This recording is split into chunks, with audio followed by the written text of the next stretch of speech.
Selamat datang di garasi Bangda. Hahaha. Alhamdulillah masih sehat. Selamat sampai hari ini masih bisa sharing tentang map sensor di video ini. Kerusakan map sensor di sebagian mobil tidak menimbulkan check engine yang menyala. Namun kali ini beruntung check engine menyala dan kita cek melalui pembacaan kedipan kode mil di mobil Honda ini. Cara baca kode error melalui kedipan kode mil ada di video saya sebelumnya.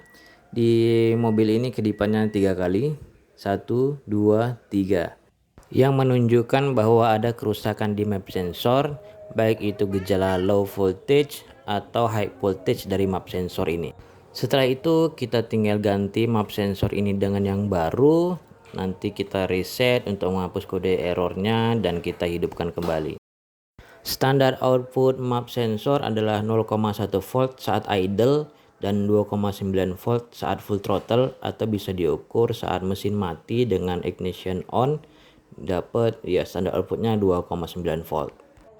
Map sensor membaca tekanan positif, artinya di dalam intake manifold sebenarnya tekanannya negatif tetapi dibaca sebagai tekanan positif.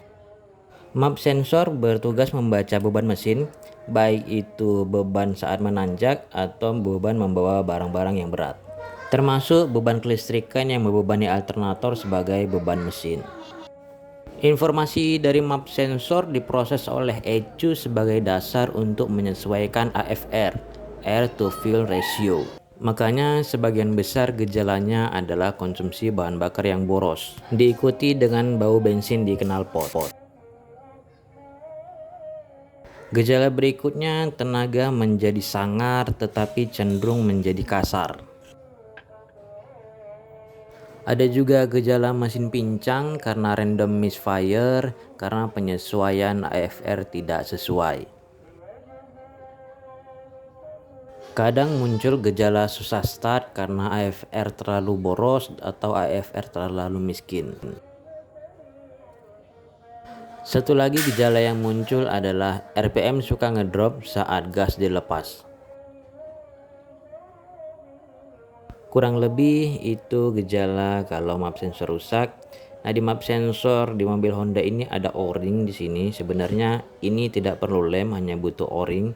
Jadi kalau ganti map sensor sebaiknya O-ringnya juga diganti baru.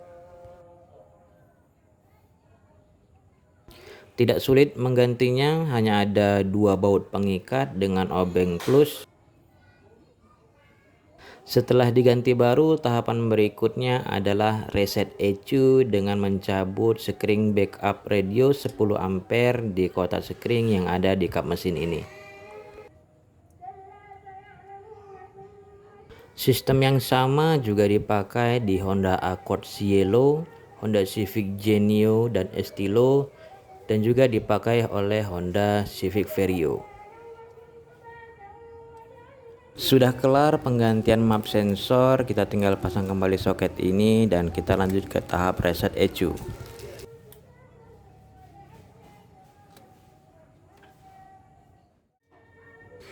Cara mereset ECU di PGM FI Honda generasi pertama yaitu tinggal mencabut sekring backup radio ini yang 10 ampere, karena sekring ini juga yang membackup ECU. Bisa juga direset di scanner kalau kita punya scannernya.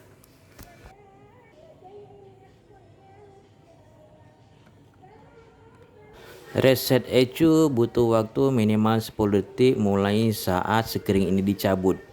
Mari kita hitung mulai dari sekarang. 1, 2, 3, 4, 5, 6, 7, 8, 9, 10. Oke, selesai. Kita tinggal pasang kembali sekringnya.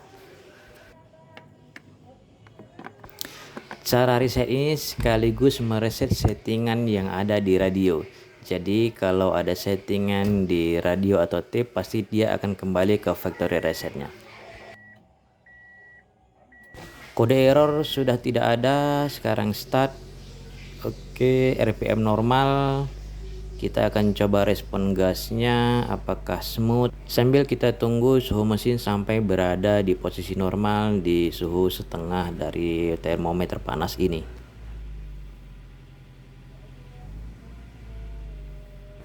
Respon RPM-nya cukup bagus, turun dengan smooth. Nanti saat mesin sudah panas saya berharap ini juga smooth. Nah, ini di gas turunnya smooth, cukup oke.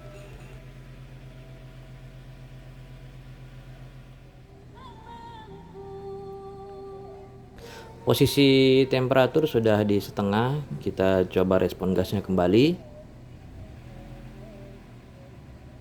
Oke, respon gasnya cukup bagus, tidak ngedrop di bawah idle. Ini idle sudah di 750-800. Setelah video ini direkam, sempat kita coba dan responnya cukup baik. Gasnya tidak lagi kasar saat setelah berhenti di lampu merah, digas menjadi lebih smooth, tidak kasar dan beringas, lebih smooth dan tidak ngedrop lagi RPM-nya. Dan satu yang paling terasa lagi adalah konsumsi bahan bakarnya menjadi lebih irit dari sebelumnya. Karena sebelumnya Honda CR-V Gen 1 ini hanya dapat 1:5 sampai 1:6,5. Sekarang sudah 1:7 sampai 1:9. Sekian video ini dibuat untuk menyampaikan informasi, terutama menjadi referensi untuk adik-adik SMK yang mungkin sekarang ini sedang daring. Mohon maaf atas segala kekurangan, jangan lupa subscribe dan terima kasih.